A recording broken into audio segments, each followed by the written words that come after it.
하나님의 말씀은 아모스서 6장 1절에서 14절의 말씀입니다. 구약 성경 아모스서 6장 1절에서 14절, 제가 가진 성경은 1261면입니다. 우리에게 주신 하나님의 말씀을 같이 한 목소리로 읽겠습니다. 화 있을진저 시온에서 교만한 자와 사마리아 산에서 마음이 든든한 자 곧 백성들의 머리인 지도자들이여, 이스라엘 집이 그들을 따르는도다. 너희는 갈레로 건너가 보고 거기에서 큰 하마스로 가고 또 블레셋 사람의 가드로 내려가라. 너희가 이 나라들보다 나으냐? 그 영토가 너희 영토보다 넓으냐? 너희는 흉한 날이 멀다 하여 포악한 자리로 가까워지게 하고 상하상에 누우며 침상에서 기지개 켜며 양떼에서 어린 양과 우리에서 송아지를 잡아서 먹고 비파 소리에 맞추어 노래를 지절거리며 다윗처럼 자기를 위하여 악기를 제조하며 대접으로 포도주를 마시며 귀한 기름을 몸에 바르면서 요셉의 환난에 대하여는 근심하지 아니하는 자로다. 그러므로 그들이 이제는 사로잡히는 자 중에 앞서 사로잡히리니 기지개 켜는 자의 떠드는 소리가 그치리라. 만군의 하나님 여호와의 말씀이니라. 주 여호와가 당신을 두고 맹세하셨노라. 내가 야곱의 영광을 싫어하며 그 궁궐들을 미워함으로 이 성읍과 거기에 가득한 것을 원수에게 넘기리라 하셨느니라. 한 집에 10사람이 남는다 하여도 다 죽을 것이라. 죽은 사람의 친척 곧 그 시체를 불사를 자가 그 뼈를 집 밖으로 가져갈 때에 그 집 깊숙한 곳에 있는 자에게 묻기를 아직 더 있느냐 하면 대답하기를 없다 하리니, 그가 또 말하기를 잠잠하라. 우리가 여호와의 이름을 부르지 못할 것이라 하리라. 보라, 여호와께서 명령하심으로 타격을 받아 큰 집은 갈라지고 작은 집은 터지리라. 말들이 어찌 바위 위에서 달리겠으며 소가 어찌 거기서 밭 갈겠느냐? 그런데 너희는 정의를 쓸개로 바꾸며 공의의 열매를 쓴 쑥으로 바꾸며 허무한 것을 기뻐하며 이러기를 우리는 우리의 힘으로 뿔들을 취하지 아니하였느냐 하는도다. 만군의 하나님 여호와의 말씀이니라. 이스라엘 족속아, 내가 한 나라를 일으켜 너희를 치리니 그들이 하맛 어기에서부터 아라바 시내까지 너희를 학대하리라 하셨느니라. 아멘. 이 새벽에도 하나님의 말씀 앞에서 우리의 갈 길을 찾아가는 우리가 될 수 있기를 간절히 바랍니다. 얼마 전에 고속도로를 빠져나와서 시내로 들어오는데, 원래라면 밤늦은 시간이기에 막히지 않는, 한 번도 막혔던 걸 본 적이 없는 그 도로였습니다. 그런데 그 고속도로에서 밖으로 나가기 위해, 시내 도로로 진출하기 위해서는 그곳이 꽉 막혀 있는 거예요. 미리 예상하지도 못하고 외길인 그곳에 갇혀버린 거죠. 한 20분인가 30분인가를 그냥 평소대로라면 1, 2분이면 가는 거리를 20분인가 30분인가를 멈춰 섰습니다. 결국에 보니까 음주 단속을 하고 있더라고요. 캐나다에서 처음으로 맞아본 음주 단속이었습니다. 근데 저는 목사고 술도 마시지 않고 안에 아이들이 타고 있고 같이 가고 있었는데도 이 음주 단속을 하고 경찰이 있으니까 괜히 겁이 나는 거죠. 그 앞에 서니까 두려운 거예요. 혹시나 음주 말고도 다른 것이 책 잡히지는 않을까, 다른 어떤 것이 겁나지는 않을까, 걸리지는 않을까 하는 두려움 때문에 음주 단속을 하고 경찰이 있다는 사실을 안 순간부터 저는 저의 삶과 우리의 모든 인생을 그 짧은 시간에 돌아보면서 그 음주 단속을 지나갔던 기억이 있습니다. 별것 아닌 일이지만 그 일을 보면서 우리가 어떤 경찰이 우리가 늘 지나가던 길에 한번 있고 없고가 그 삶을 제대로 돌아볼 수 있게 하거든요. 그동안은 우리가 경찰이 없을 때, 그냥 무심코 지나갈 때 우리는 우리의 모습을 살펴볼 생각을 잘 하지 않습니다. 그냥 늘 익숙한 대로, 어쩌면 그 익숙함이 어쩌면 잘못된 대로 치우쳐 있을 수도 있는데 그걸 모른 채로 일상을 살아가다가 어느 한순간 불현듯 찾아오는 그런 일들이 우리의 모습을 돌아보게 만드는 거울과 같은 역할을 하는 것이지요. 오늘 아모스 선지자가 이스라엘을 향하여 하나님의 말씀을 선포하고 있습니다. 어쩌면 이들은 방금 제가 말씀드렸던 그런 삶, 일상에서의 아주 익숙한 삶에 젖어 있습니다. 그런데 그것이 아주 잘못으로 많이 치우쳐 있는 것 같아요. 그래서 선지자는 그 모습들 하나하나를 가지고 하나님 앞에 다시 세우고, 그렇게 하지 않을 경우에 찾아올 심판에 대해서 명령하고 있습니다. 오늘 본문을 통해서 우리도 또한 우리의 일상의 모습을 돌아보았으면 합니다. 첫 번째로 우리가 돌아보아야 할 것은 안일함과 평안을 구별할 수 있어야 합니다. 안일함과 그리고 하나님이 주신 평안 사이에서 우리는 그 구분점을 찾을 수 있어야 합니다. 오늘 1절에서는 화 있을진저 시온에서 교만한 자와 사마리아 산에서 마음이 든든한 자. 사마리아 산에서 마음이 든든했다는 것은 자신들이 이루어놓은 그 삶에 대해서 평안을 누리고 있었다는 말이죠. 그런데 하나님은 이것에 대해서 교만하다고 표현하고 너희가 그것으로 마음이 든든하냐라고 하면서 북이스라엘 지도자들이 누리고 있는 그 마음의 안일함을 지적하고 있는 것이죠. 자신들의 죄의 심각성을 인식하지 못하고 있었던 것입니다. 삶이 평온하고 모든 것이 우리가 생각한 대로 잘 굴러가고 있습니다. 그러니까 이 사람들의 마음속에 안일함이 찾아왔던 것이죠.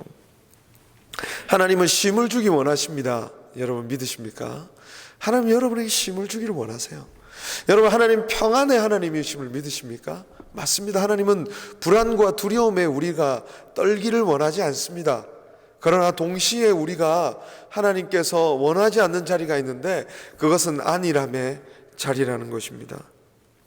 안일함에 빠져서 나태함과 오늘 내가 잘못된 것에 치우치고 있음에도 불구하고 그것을 평안이라 착각하는 것에서 우리를 지키시기를 원하신다는 것이죠.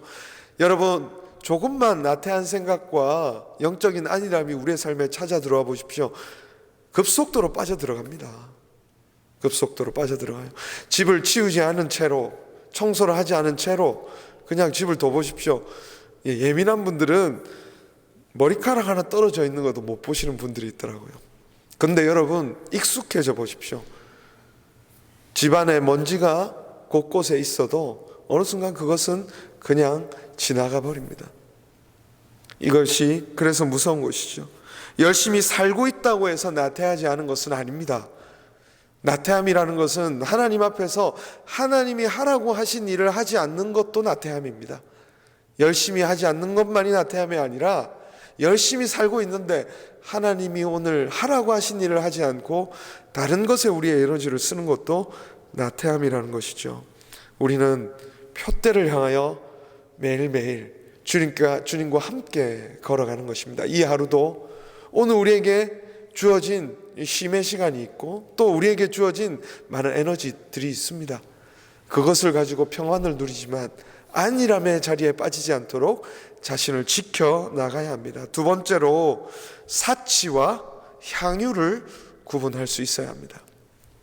사치와 향유를 구분하는 것이 이 아모스 시대와 오늘 우리 시대에 비슷한 맥락입니다. 6절에 보니까 이 호화롭고 사치스러운 생활을 어떻게 묘사하냐면 상하상에 누웠다라고 합니다. 여러분 상하상에 눕는다는 것이 여러분 상상이 되십니까? 허리가 다 나갈 것 같은데 거기 누워서 잠이 올지는 모르겠는데 상하로 만든 상에 누워서 잠을 잔다는 것은 굉장한 사치죠. 그것을 얻기 위해서 얼마나 많은 코끼리들을 죽여야 되겠습니까? 그 값비싼 것을 두고 그것을 누리고 또 어린 양과 소마지를 잡아먹고 또 비파 소리에 맞추어 노래를 지어내고 있습니다. 사랑하는 여러분, 하나님은 우리에게 주신 그 일상을 기쁨으로 누리기를 원하시는 분이심을 여러분 믿으십니까? 예, 저는 믿습니다. 하나님은 우리에게 일상을 주셨고 가족들을 주셨고 친구를 주셨고 이 연말 연시 우리에게 또한 많은 또 누림의 시간들 1년을 돌아보며 함께 즐겁게 먹고 향유하는 시간을 마치 잔치를 베풀듯 같이 우리는 그 누리는 시간을 갖습니다. 그러나 또 한 가지 우리가 기억해야 될 것은 우리는 그것이 사치스럽지 않은지를 또한 돌아보아야 한다는 것이죠. 하나님은 우리를 금욕주의에 빠지도록 우리를 원하시는 것이 아닙니다. 하나님은 또 공산주의자가 아니십니다. 그래서 어느 정도의 재산만 모으고 나머지는 다 팔아라 이렇게 하시는 분도 아니세요. 오히려 우리에게 주어진 것들을 정직하게 사용하기를 원하시는 겁니다.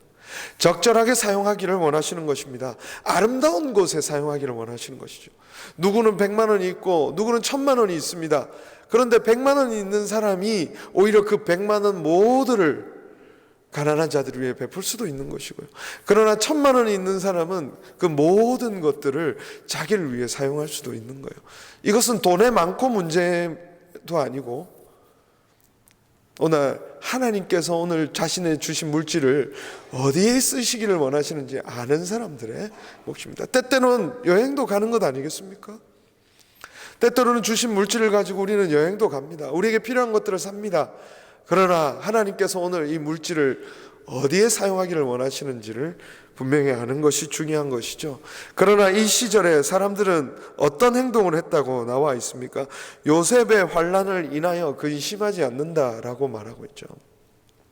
자신들이 먹고 배부름 까닭에 의인의 환난, 요셉의 환난이라는 것은 애매히 고통을 당하는 사람들, 의인의 환난을 보고도 모른 채 하는 것을 얘기하는 것이죠. 자신에게 있는 그 사치스러운 생활, 즐거운 향락의 생활을 즐기느라 정작 하나님께서 보기를 원하시는 것을 보지 않는 마음들이 바로 이 시대의 정신이었다는 것입니다. 그래서 우리는 이 시대도 물질적으로 풍요롭습니다. 물론 경제적으로 어렵다는 얘기가 계속 나오지만 그럼에도 불구하고 오늘 우리의 삶에 충분히 누릴 것들이 있지 않습니까? 그것을 누리되 그것을 향유하되 주님께서 우리에게 주신 그 아름다운 것들을 참으로 즐거워하되 그러면서도 오늘 우리에게 주신 것들을 또한 아름답게 사용할 수 있는, 정직하게 사용할 수 있는 또한 믿음이 필요합니다. 세 번째로 우리는 자만과 감사를 또한 구별해야 합니다. 자만과 감사. 8절에도 보니까 주 여호와께서 맹세하시되 여호와의 말씀이니라 맹세하였느라 내가 야곱의 영광을 싫어하며 그 궁궐들을 미워하느라 이 성읍과 거기에 가득한 것을 원수에게 넘기라. 왜 이렇게 하나님이 기뻐하지 않으십니까? 야곱의 영광을 싫어한다고 그랬습니다. 그 궁궐들 스스로 자만하고 있었던 것이죠. 자신들이 이루어낸 것이라고 기뻐하고 있었습니다. 13절 14절에서도 그렇습니다. 자신들의 능력과 실력으로 변형을 이루었다라고 착각하고 있는 것이죠. 그 자만. 그러나 이것은 어떻게 해야 되는 것입니까? 감사해야 될 내용이죠. 우리가 어느 순간 우리에게 일어난 일들을 감사하고 기뻐하는 것 같습니다. 정말. 근데 여러분 아시잖아요. 우리를 아시잖아요. 인간을 아시잖아요. 그 안에 어떤 마음이 있습니까? 스스로 내가 이뤘다라고 하는 그 마음이 있잖아요. 내가 했어. 기뻐하고 감사하는 것 같지만 그 마음 깊은 곳에 있잖아요. 그래서 그래도 내가라고 하는 말들. 우리는 그 사이에서 늘 긴장하고 있어야 되는 것 같아요. 감사냐, 자만이냐. 이 경계에서 우리는 감사로 가지 않으면 그 자만으로 인하여서 결국 하나님의 그 미워하심을 당하게 되는 것이죠. 2절에서도 보니까 너희가 갈레로도 가봐라, 큰 하마스로도 가봐라, 가드로도 가봐라 이렇게 하는 거죠. 왜 그렇습니까? 너가 이 나라들보다 낫지도 않은데 왜 그렇게 스스로를 크게 여기고 영광스러워하느냐. 자기에게 취해 있는 것을 하나님께서 말씀하시는 것이죠. 그들의 영광은 결국 오래가지 못했습니다. 오래가지 못하고 마는 것입니다. 오늘 우리에게 필요한 것은 감사입니다.